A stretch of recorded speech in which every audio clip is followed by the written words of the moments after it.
अध्याय 4। क्या बताती हैं हमें किताबें और खबरें। पुस्तकालय में मेरी। जैसे ही घंटी बजी, शिक्षक ने छात्रों को अपने साथ आने को कहा।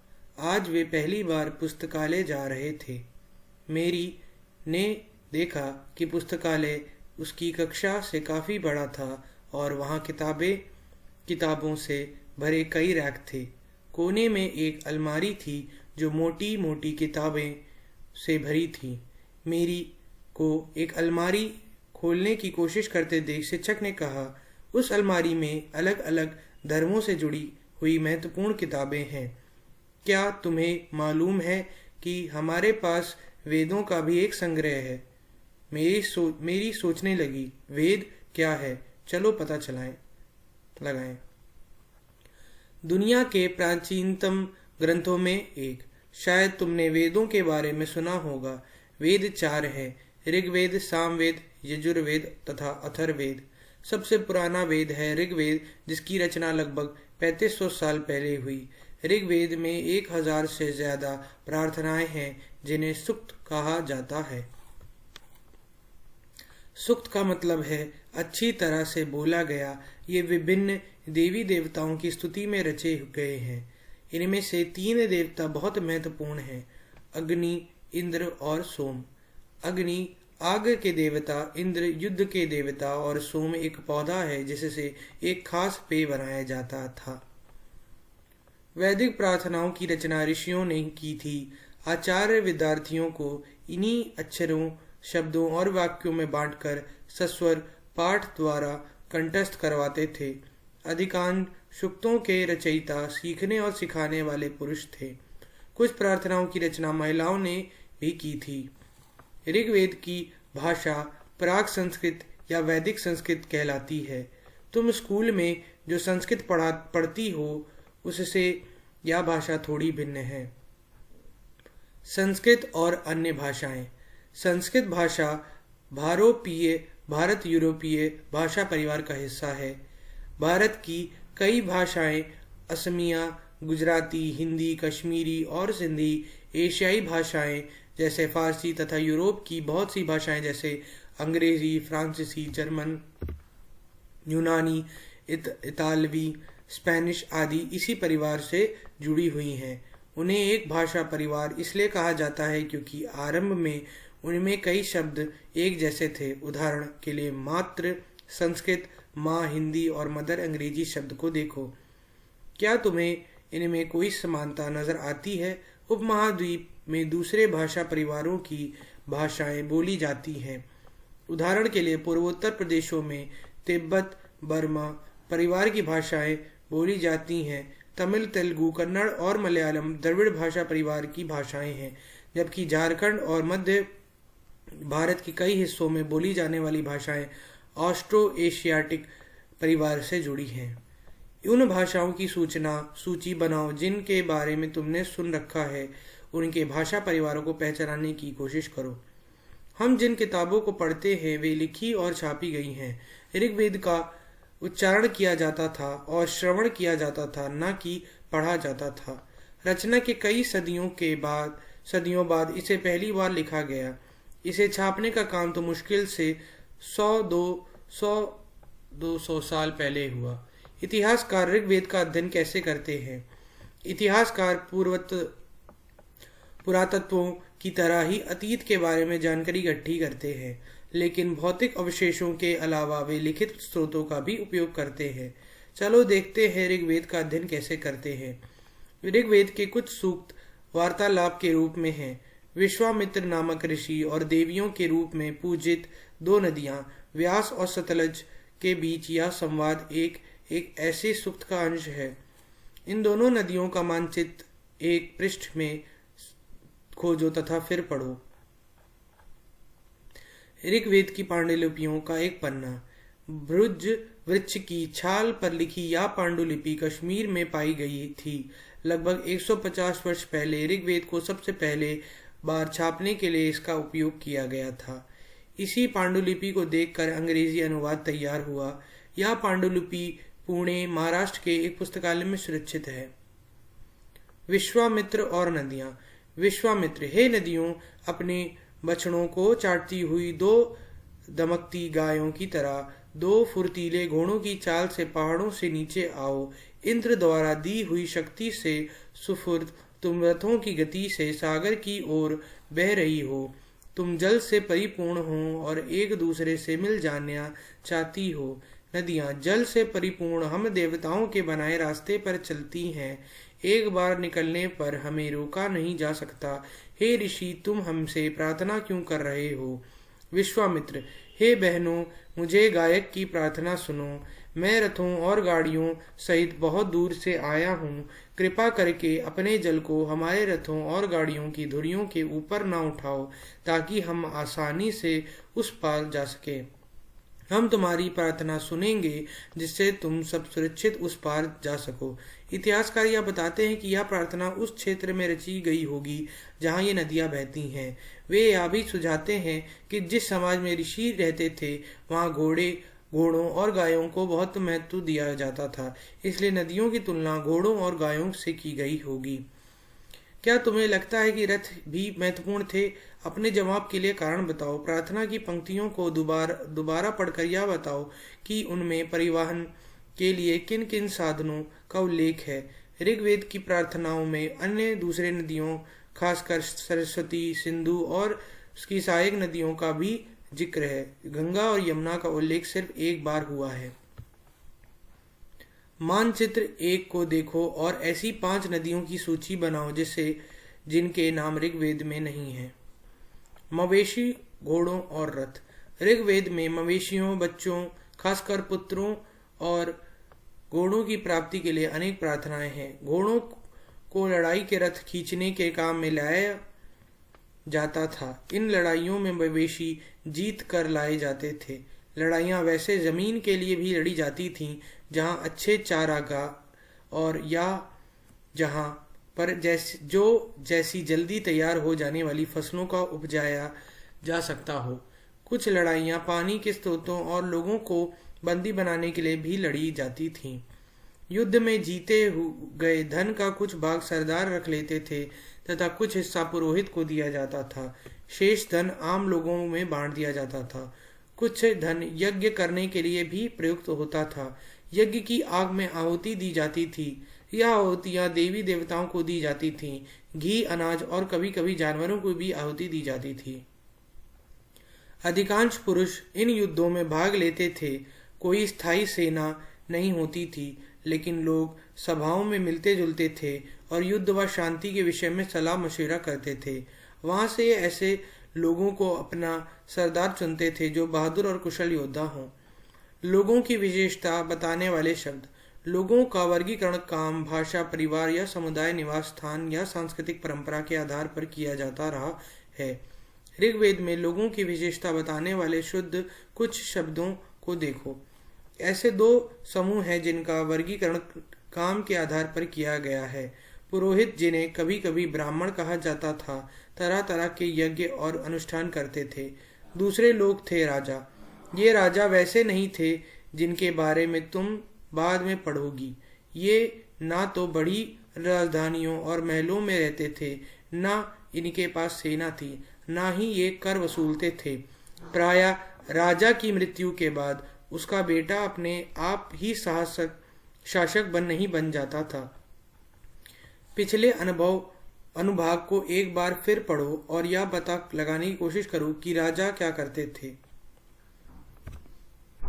जनता या पूरे समुदाय के लिए 2 शब्दों का इस्तेमाल होता था। एक था जन, जिसका प्रयोग हिंदी व अन्य भाषाओं में आज भी होता है। दूसरा था विश, जिसे वैश्य शब्द निकला है। इस विषय पर तुम अध्याय 5 में विस्तार में पढ़ोगी। ऋग्वेद में विश और जनों के नाम मिलते हैं, इसलिए हमें पुरु जन या विश, भरत जन या विश, यदु जन या विश जैसे कई उल्लेख मिलते हैं। तुम्हें इनमें से कोई नाम जाना पहचाना लगता है? जिन लोगों ने प्रार्थनाओं की रचना की वे कभी कभी खुद को आर्य कहते थे तथा अन्य अपने विरोधियों को दास या दस्यु कहते थे। दस्यु वे लोग थे जो यज्ञ नहीं करते थे और शायद दूसरी भाषाएं बोलते थे। बाद के समय में दास स्त्रीलिंग दासी शब्द का मतलब गुलाम हो गया। दास वे स्त्री और पुरुष होते थे जिन्हें युद्ध में बंदी बनाया जाता था। उन्हें उनके मालिक की जायदाद माना जाता था। जो भी काम मालिक चाहते थे उन्हें वह सब करना पड़ता था। जिस युग में उपमहाद्वीप के उत्तर पश्चिम में ऋग्वेद की रचना हो रही थी, उसी समय दूसरे जगहों पर एक अलग तरह का विकास हो रहा था। देखो वहां क्या हो रहा था। खामोश प्रहरी कहानी महापाषाणों की। अगले पृष्ठ के चित्रों को देखो। ये शिलाखंड महापाषाण बड़ा पाषाण पत्थर नाम से जाने जाते हैं। ये पत्थर दफन करने की जगह पर लोगों द्वारा बड़े करीने से लगाए गए थे। महापाषाण कब्रें बनाने की प्रथा लगभग 3000 साल पहले शुरू हुई। यह प्रथा दक्कन, दक्षिण भारत, उत्तर पूर्वी भारत और कश्मीर में प्रचलित थी। कुछ महत्वपूर्ण महापाषाण पुरास्थल मानचित्र 2 में दिखाए गए हैं। कुछ महापाषाण जमीन के ऊपर भी दिख जाते हैं, कुछ महापाषाण जमीन के भीतर भी होते हैं। कई बार पुरातत्वविदों को गोलाकार सजाए हुए पत्थर मिलते हैं, कई बार अकेला खड़ा हुआ पत्थर मिलता है। ये एक मात्र प्रमाण है जो जमीन के नीचे कब्र को दर्शाते हैं। महापाषाणों के निर्माण के लिए लोगों का कई तरह के काम करने पड़ते थे। हमने जो कार्यों की सूची बनाई है उन्हें क्रमबद्ध करो। गड्ढे खोदना, शिलाखंडों को ढोकर लाना, बड़े पत्थरों को तराशना और मरे हुए को दफनाना। इस तरह के महापाषाण को ताबूत सावधान शिष्ट कहा जाता है। यहाँ दिखाए गए शिष्ट में एक पोर्ट होल बड़ा सुराग है जो शायद पत्थरों से बने हुए कमरे में जाने का रास्ता था। इन सब कब्रों में कुछ समानताएं हैं। सामान्यतः मृतकों को खास किस्म के मिट्टी के बर्तनों के साथ दफनाया जाता था जिन्हें काले लाल मिट्टी के बर्तने ब्लैक एंड रेड वेयर के नाम से जाना जाता है। इनके साथ ही मिले हैं लोहे के औजार और हथियार, घोड़े के कंकाल और सामान तथा पत्थर और सोने के गहने। क्या हड़प्पा के शहरों में लोहे का प्रयोग होता था? महापाषाण कब्रों में मिले लोहे के सामान बाईं ओर घोड़े के लिए सामान, नीचे बाईं ओर कुल्हाड़ियां, नीचे एक कटार। लोगों की सामाजिक असमानताएं के बारे में पता करना। पुरातत्वविद यह मानते हैं कि कंकाल के साथ पाई गई चीजें मरे हुए व्यक्ति की ही रही होंगी। कभी कभी एक कब्र की तुलना में दूसरी कब्र में ज्यादा चीजें मिलती हैं। मानचित्र 2 पृष्ठ 13 ब्रह्मगिरी को खोजो। यहाँ एक व्यक्ति की कब्र में 33 सोने के मनके और शंख पाए गए। दूसरे कंकालों के पास सिर्फ कुछ मिट्टी के बर्तन ही पाए गए। यह दफनाए गए लोगों की सामाजिक स्थिति में भिन्नता को दर्शाता है। कुछ लोग अमीर थे तो कुछ लोग गरीब, कुछ लोग सरदार थे तो कुछ अनुयायी। क्या कुछ कब्रगाहों खास परिवार के लिए थीं? कभी कभी महापाषाणों में एक से अधिक कंकाल मिले हैं। वे यह दर्शाते हैं कि शायद एक ही परिवार के लोगों को एक ही स्थान पर अलग अलग समय पर दफनाया गया था। बाद में मरने वाले लोगों को पोर्ट होल के रास्ते कब्रों में लाकर दफनाया जाता था। ऐसे स्थान पर गोलाकार लगाया गए पत्थर या चट्टान चिन्हों का काम करते थे जहां लोग आवश्यकता अनुसार शवों को दफनाना दोबारा आ सकते थे। इनाम गांव एक विशिष्ट व्यक्ति की कब्र। मानचित्र 2 में पृष्ठ 13 इनाम गांव को खोजो। यह भीमा की सहायक नदी घोड़ के किनारे एक जगह है। यह जगह 3600 से 2700 साल पहले लोग रहते थे। यहाँ वयस्क लोग को प्रायः गड्ढे में सीधा लिटाकर दफनाया जाता था। उनका सिर उत्तर की ओर होता था। कई बार उन्हें घर के अंदर ही दफनाया जाता था। ऐसे बर्तन जिनमें शायद खाना और पानी हो दफनाए गए शव के पास रख दिए जाते थे। एक आदमी को 5 कमरों वाले मकान के आंगन में 4 पैरों वाले मिट्टी के एक बड़े से संदूक में दफनाया जाता था। बस्ती के बीच में बसा यह घर गांव के सबसे बड़े घरों में से एक था। एक घर में एक अनाज का गोदाम भी था। शव के पैर मुड़े हुए थे। क्या तुम्हें लगता है कि यह किसी सरदार का शव था? अपने जवाब का कारण बताओ। क्या बताते हैं हमें कंकालों के अध्ययन। छोटे आकार के आधार पर एक बच्चे का कंकाल को आसानी से पहचाना जा सकता है, लेकिन एक बच्चे और बच्ची के कंकाल के बीच कोई बड़ा फर्क नहीं होता। क्या हम यह पता लगा सकते हैं कि कंकाल किसी पुरुष या स्त्री का था? कभी कभी कंकाल के साथ मिले सामानों के आधार पर इसका अंदाजा लगाते हैं। उदाहरण के लिए, यदि कंकाल के साथ गहने मिलते हैं तो कई बार उससे महिला का कंकाल मान लिया जाता है, लेकिन ऐसी समझ के साथ समस्या है कि अक्सर पुरुष भी आभूषण पहनते थे। कंकाल का लिंग पहचानने का बेहतर तरीका उसकी हड्डी स्त्रियों की जांच है। चूंकि महिलाओं बच्चों को जन्म देती हैं, इसलिए उनका कटी प्रदेश या कूला पुरुषों से ज्यादा बड़ा होता है। ये समझ कंकालों के अधिक अध्ययन पर आधारित है। आज से लगभग 2000 साल पहले चरक नाम के प्रसिद्ध वैद्य थे, उन्होंने चिकित्सा शास्त्र पर चरक संहिता नाम की किताब लिखी। वे कहते हैं कि मनुष्य के शरीर में 360 हड्डियां होती हैं। यह आधुनिक शरीर रचना विज्ञान की 206 हड्डियों से काफी ज्यादा है। संभवतः चरक ने अपनी गिनती में दांत, हड्डियों, स्त्रियों की जोड़ और कार्टिलेज को जोड़कर यह संख्या बताई थी। तुम्हारे अनुसार शरीर के बारे में उन्होंने इतनी विस्तृत जानकारी कैसे इकट्ठा की होगी? इनाम गांव के लोगों के काम धंधे। इनाम गांव में पुरातत्वविदों को गेहूं, जौ, चावल, दाल, बाजरा, मटर और तिल के बीज मिले हैं। कई जानवरों की हड्डियां भी मिली हैं। कई हड्डियों पर काटने के निशान से यह अंदाजा होता है कि लोग इन्हें खाते होंगे। गाय, बैल, भैंस, बकरी, भेड़, कुत्ता, घोड़ा, गधा, सुअर, सांभर, चित, कबरा, हिरण, कृष्ण मृग, ग्राह, नेवला, चिड़िया, घड़ियाल, कछुआ, केकड़ा और मछली की हड्डियां भी पाई गई हैं। ऐसे साक्ष्य मिले हैं कि बेर, आंवला, जामुन, खजूर और कई तरह की रसभरियां एकत्र की जाती थीं। इस प्रमाण के आधार पर इनाम गांव में लोगों के काम धंधों की एक सूची बनाओ। अन्यत्र एटलस में चीन को देखो। लगभग 3500 साल पहले हम यहाँ की लेखन कला के सबसे पुराने उदाहरण पाते हैं। यह जानवरों की हड्डियों पर लिखा गया था। इन्हें भविष्यवाणी करने वाली हड्डियां कहा जाता है, क्योंकि यह मान्यता है कि ये भविष्य बताती हैं। राजा लोग लिपिकारों से इन हड्डियों पर सवाल लिखवाते थे। क्या वे युद्ध जीतेंगे? क्या फसलें अच्छी होंगी? क्या उन्हें पुत्र होंगे? फिर इन हड्डियों को आग में डाल दिया जाता था, जहां इनमें गर्मी से चटक कर दरारें पड़ जाती थीं। भविष्यवक्ता इन दरारों को बड़े ध्यान से देखकर भविष्यवाणी करते की कोशिश करते थे। जैसा शायद तुम भी सोच रही होगी, ये भविष्यवक्ता कभी कभी गलती भी करते थे। ये राजा शहरों में महल बनाकर रहते थे।